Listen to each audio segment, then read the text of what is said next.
Estou aqui no Teatro do Sesc de Rio Preto. Desde ontem está em cartaz o monólogo Virgínia, que é encenado pela atriz Cláudia Abreu, que está nos dando a honra deste bate-papo.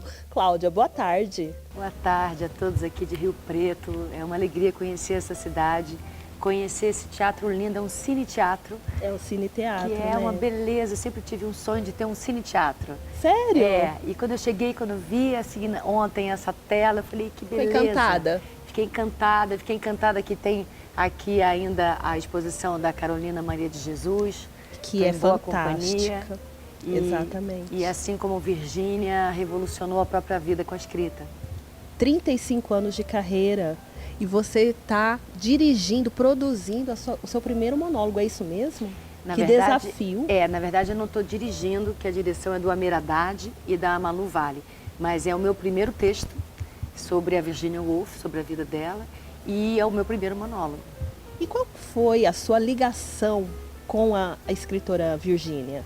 Então, quando eu tinha 18 anos, eu fiz Orlando, da Virginia Woolf, que era um espetáculo da Bia Lessa, inspirado nesse livro da Virgínia.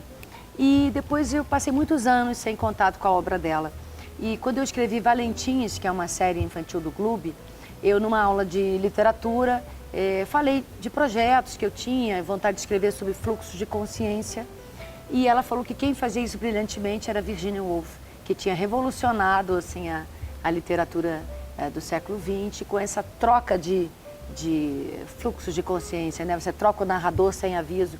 E isso me levou à obra dela novamente e depois eu quis saber sobre ela, li sobre a vida dela e achei a vida dela extraordinária, com tantas adversidades e superações, e quis levar isso para o palco. Teve uma interpretação diferente?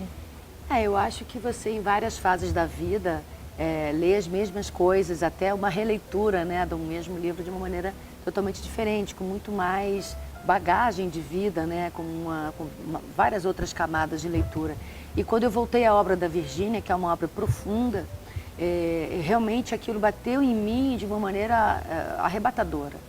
Por isso até quis procurar saber sobre ela, porque eu só sabia que ela tinha se matado com pedras nos bolsos e se afogado num rio por desequilíbrios e tal. E eu falei, não, mas eu quero saber porque ela tem uma percepção tão profunda da realidade, uma sensibilidade que me tocava tanto assim na literatura dela, que eu fui atrás das biografias, dos diários, das memórias. Você mergulhou de vez na obra? Mergulhei. E eu já estava querendo escrever sobre fluxo de consciência. Então eu pensei, vou escrever sobre os fluxos de consciência da Virginia Woolf. Isso me propicia fazer vários personagens em cena, sendo a Virgínia em seu momento, seus últimos instantes de consciência, embaixo do rio, ela revê a própria vida através de várias vozes da vida dela. É isso que eu queria saber, né? O monólogo traz os últimos anos de vida da escritora. Na verdade, ele se passa nos últimos instantes de vida dela. Olha. Nos últimos instantes de consciência. Ela está quase morrendo e aí tem aquela vertigem que falam, né? Que você vê a vida, né? A vida passa num instante. E através da voz dela, da memória dela e de várias pessoas que passaram pela vida dela, que falam através dela, então isso me propicia fazer a Virgínia e fazer outros personagens sendo Virgínia, todos dentro da cabeça dela, para contar a vida dela. Até porque ela se matou também, curiosamente, porque não aguentava mais parar de ouvir vozes. Então faz todo sentido, né, poder reproduzir essas vozes e contar a vida dela. E desde o início, quando você quis produzir um espetáculo, se escrever, né, você pensou em monólogo? Não necessariamente. Na verdade, por que se tornou um monólogo? Porque é um momento de extrema solidão a morte, né? Então ela está embaixo d'água. E as vozes que fizeram com que ela se matasse, que estavam atormentando, porque ela tinha tormentos psiquiátricos, emocionais, essas vozes são as vozes da vida inteira, né? Pai, mãe, marido, amante, irmãos, pessoas importantes da vida dela que ajudam a fazer essa colcha de retalhos de sentimentos, de emoções da vida dela. E seria muito mais rico se isso fosse feito só por mim. Primeiro porque é um instante da morte, solitário. Solitário. Segundo porque essas vozes estão dentro da cabeça dela. E porque também acho que seria muito mais eficiente nesse sentido da solidão e de que os fluxos de pensamento estão dentro da cabeça de quem lê a Virgínia, né? Que você tem que entender quando a voz mudou, e, no caso da peça, dentro da cabeça dela. E o público, né, que estará presente te assistindo, mesmo não conhecendo muito a fundo a obra da escritora, o monólogo vai poder passar com clareza quem foi a escritora? Na verdade, isso é tão importante falar, porque você não precisa ser conhecedor da obra da Virgínia, não é uma peça hermética, difícil, não é. É uma peça que fala sobre o ser humano, fala sobre uma mulher, que poderia ser eu como poderia ser você. Porque assim, o que eu falo é do ser humano. Por acaso, esse ser humano fez uma obra brilhante e se chama Virginia Woolf e é uma das grandes escritoras feministas do século XX. Mas ela é, acima de tudo, um ser humano, uma mulher, que passou por muitas coisas difíceis e ainda assim conseguiu construir uma obra brilhante. Eu quero falar sobre a condição da mulher, que não mudou tanto em 100 anos. Quero falar sobre loucura e sanidade, que foi a luta da vida dela. Sobre criação, sobre a desconfiança que todo criador tem de si mesmo e sobre a própria inspiração. São assuntos que são inerentes a todos nós. E você não precisa conhecer a obra dela para se identificar. Na verdade, é o que eu mais escuto. Depois da peça, eu tive vontade de ir até a obra dela, que inclusive a peça foi editada, o texto foi editado pela própria editora da Virginia Woolf, no Brasil. Nossa. E aí eu até tentei fazer com que... Tá bem real, né? Mais próximo possível Exatamente. da história. Então, geralmente, quando a gente consegue parcerias com livrarias, a gente coloca o livro da peça com o texto editado junto com os livros da Virgínia no saguão do teatro. Que assim, se despertar o interesse do público pela obra dela, a obra já está ali à disposição. Olha, ingressos esgotados, né? E esse brilho no olho que eu tô vendo aqui de perto, falando desse monólogo. Quais são os desafios de um monólogo? Conta pra gente. Porque pra nós, público, passa a impressão que é dificílimo. Não, é dificílimo mesmo. Eu nunca tive vontade de fazer um monólogo, sempre tive medo, sempre tive, ai meu Deus, por que se colocar nesse lugar assim, tão solitário? Se o jogo com outro ator é tão divertido, é tão... rico, né? Rico, e por que ir tão sozinha para o teatro, ficar sozinha no camarim, sozinha em cena? Só que o bonito disso, assim, primeiro você tem que fazer o que a peça pede para que seja feito, né? Então, assim, eu tive que enfrentar todos esses meus receios, porque para a peça seria melhor que fosse um monólogo. E isso me fortaleceu. Porque parecia que a vida estava me ensinando que eu precisava passar por isso, assim, por essa solidão dela.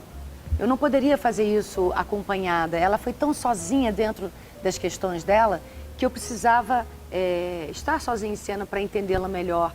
E o público é o meu interlocutor.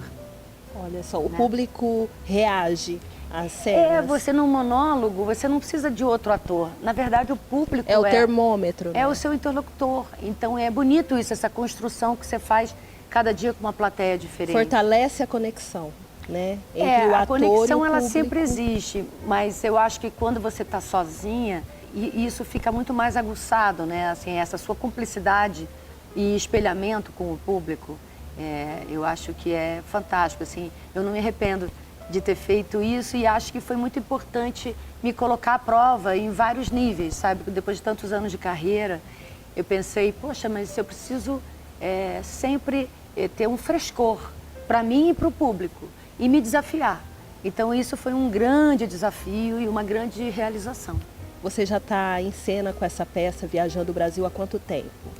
Eu estreiei em São Paulo, no Sesc 24 de maio, no dia 9 de julho. Aí fiz uma temporada de 6 semanas em São Paulo, que foi uma maravilha, assim, super esgotada. E depois eu fiz Belo Horizonte, também maravilhosa temporada, quer dizer, 3 dias. Aí depois uma turnê pelo Sul, uma temporada no Rio de Janeiro, outubro e novembro. E agora eu estou fazendo essa turnê pelo interior, né, de São Paulo, pelo Sesc.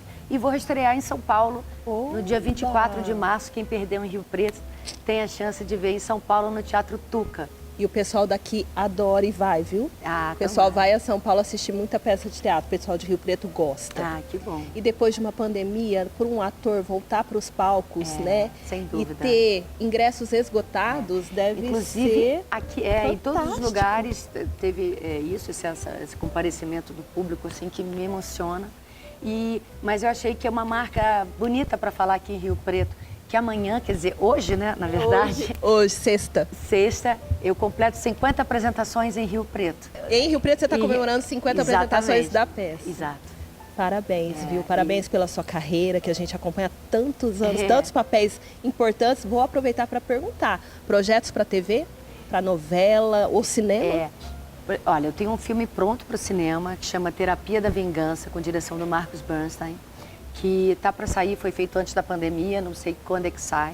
Novela sabe ainda esse não ano, sei, né? porque eu estava fazendo Desalma. Eu até pouco tempo estava reservada para a terceira temporada de Desalma, do Globoplay. Certo. Então agora que falaram que não ia acontecer a terceira temporada, então agora ainda não sei o que eu vou fazer em audiovisual, mas por enquanto estou adorando ficar livre para fazer minha peça, essa minha realização tão pessoal. Eu imagino. Um dos seus papéis marcantes na TV, tiveram muitos, né? Muitos, celebridade, enfim, vários. Mas empreguetes, né? Tem chance de... Chayenne, tem chance de voltar? A gente ouviu uns burburinhos que talvez haveria, né? A volta da novela, das personagens. Da novela, não. Assim, o que existe é um desejo de fazer um filme, mas que eu não posso falar ainda porque não tem nada só um concreto, projeto. né? Assim, é só um desejo. É só um desejo É só um ainda. desejo nosso, né? Meu e das atrizes que fizeram as empreguetes, e dos autores e diretores, enfim, de todo mundo que viveu aquela... Foi um fenômeno, né? Uma novela que até hoje é falada e fez muito sucesso, primeira parceria com a internet, mas eu não posso falar aqui ainda porque não está certo, infelizmente. Exatamente. Depois do Teatro Sesc Rio Preto, qual a próxima cidade que vai receber Cláudia Abreu com Virgínia? Que bom. Então, eu vou estar neste sábado e nesse domingo em Piracicaba, também no Teatro do Sesc, e na outra sexta e sábado, 17 e 18 de março, no Teatro Sesc de São José dos Campos. Então, o nosso interior de São Paulo está rico esses tempos agora com a cultura, com esse espetáculo lindo que você vai apresentar. E a reestreia no Teatro Tuca, em São Paulo, dia 24 de março, e fica até 30 de abril. Eu espero vocês lá. Com certeza. Muito obrigada, viu? Tá, Sucesso e obrigada. muita saúde. Obrigada para você também. Um beijo a todos de Rio Preto.